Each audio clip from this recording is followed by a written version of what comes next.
کیا. اچھا اسلام کو قبول کرنے والوں کی بھی کچھ قسمیں ہیں. ایک وہ ہے جس نے دل سے قبول کیا, اسے مومن کہا جاتا ہے. ایک وہ ہے جس نے زبان سے تو قبول کیا, اندر میں اس کے نہیں اترا.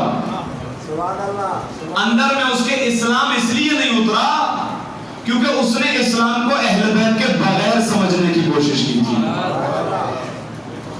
آپ تو پتہ نہیں آپ تھک گئے یا کچھ. اسلام بغیر اہل بیت کے میں نے پیش کیا, سمجھ میں نہیں آ سکتا. میں نے کل پیش کیا تھا, اللہ نے کہا ہے بغیر اہل بیت کے مجھ تک نہیں پہنچ پاؤ گے. تو جب اللہ تک نہیں پہنچ سکتے تو اللہ کے قانون اسلام تک کیسے پہنچ سکتے ہو اہل بیت کے بغیر؟ تو جنہوں نے قبول نہیں کیا, زبان پہ کہا لا الہ الا اللہ, دل میں کہتے تھے کہ ہمیں رسول کی رسالت میں شک ہے, اب دل میں کچھ نہیں کہتے.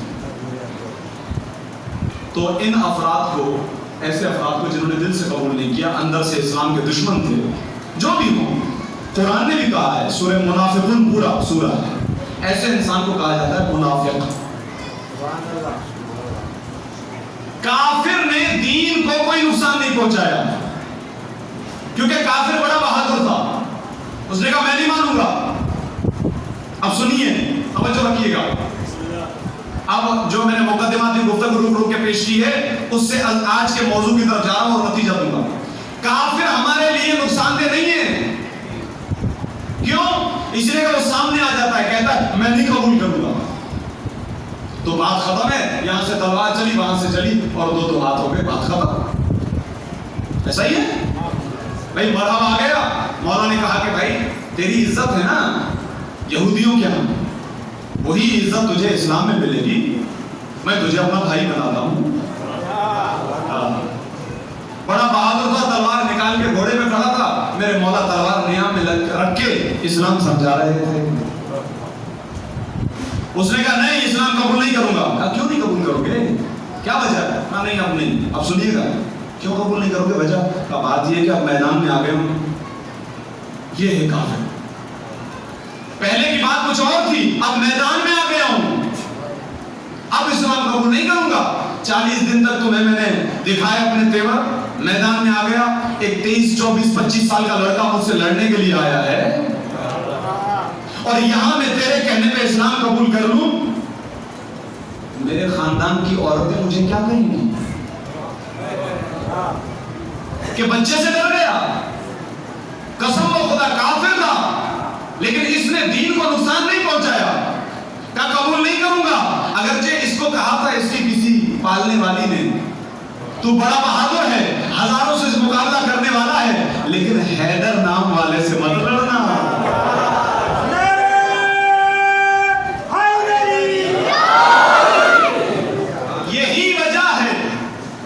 یہی وجہ ہے کہ ہر جنگ میں میرے مولا علی نے جب بھی اپنا تعارف کروایا تو کہا انا ابن علی, انا علی ابن ابی طالب, میں ابو طالب کا بیٹا علی ہوں.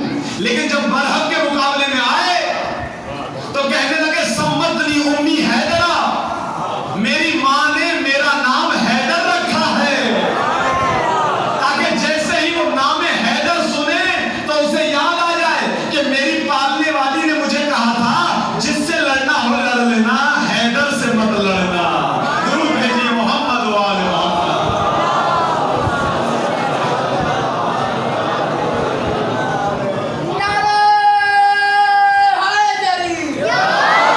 اللہ سلامت رکھے بچوں کو, جوانوں کو جو مجلس کی شان ہے.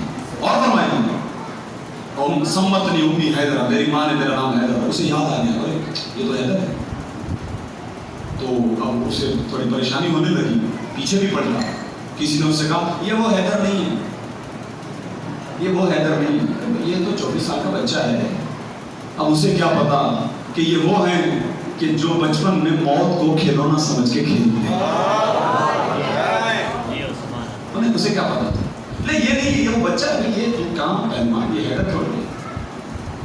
لیکن مولا نے اسے دعوت دی, اور مولا نے دعوت دی, لیکن وہ بھی غیرت مند تھا. کہا اب میرے قبیلے کی عورتیں مجھ پہ ہنسیں گی کہ یہ بڑے بڑے تھے ان کے مقابلے میں تو پیچھے نہیں ہٹا اور 24 سال کے بچے سے ڈر گیا؟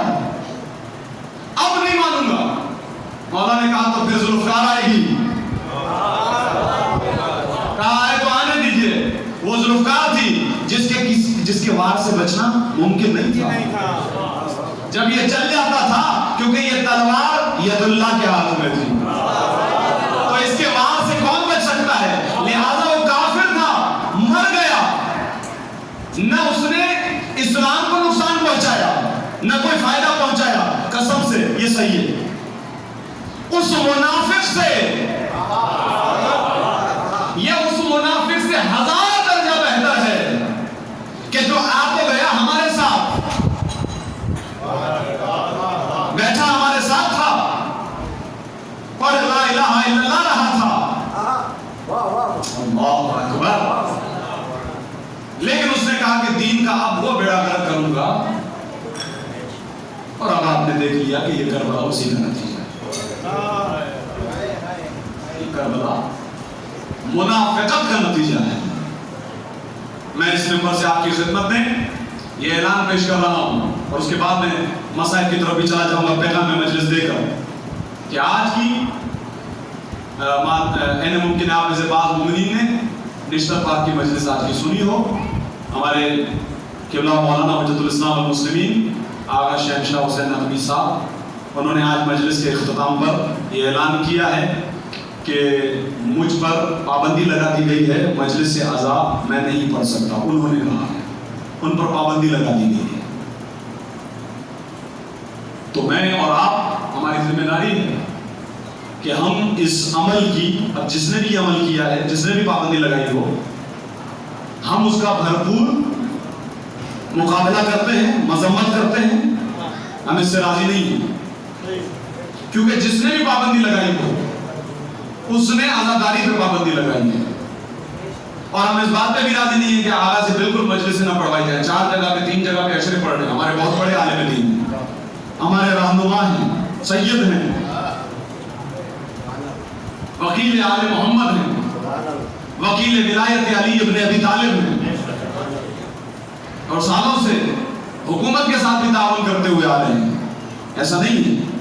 تو ان کی طرفداری کرتے ہوئے ہم یہ مذمت کرتے ہیں کہ یہ غلط ہے، ان کو روکنا عزاداری کو روکنے کے مترادف ہے۔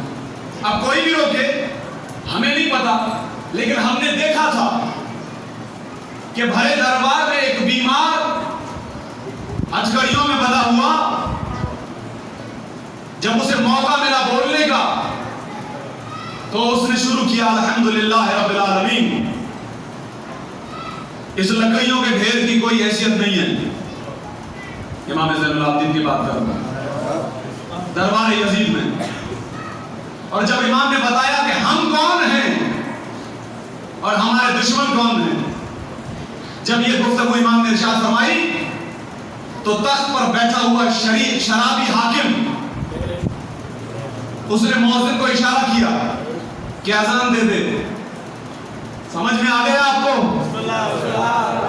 اب جملے کہنے کی ضرورت تو نہیں ہے، وہ عزادار تھا جو عزاداری کر رہا تھا، اور روکوانے والا کون تھا آپ سمجھ گئے۔ بس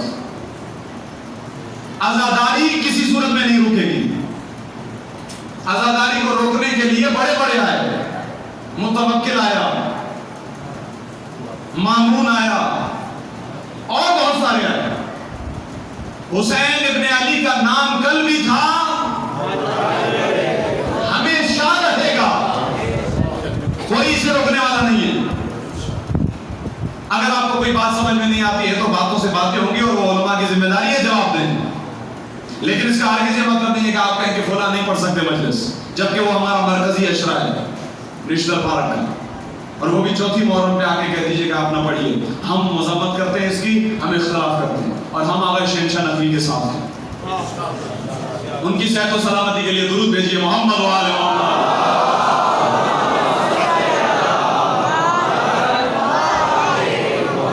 یہاں تک یہ احتجاج ہے، اب کل دیکھتے ہیں کیا ہوتا ہے صورتحال، کیونکہ کل کی تاریخ سے ان پر پابندی ہے، جو بھی لائے عمل ان کی طرف سے طے ہوگا، ہم ان کے ساتھ ہیں، ہم ان کے ساتھ ہیں، ذہن میں رکھیے۔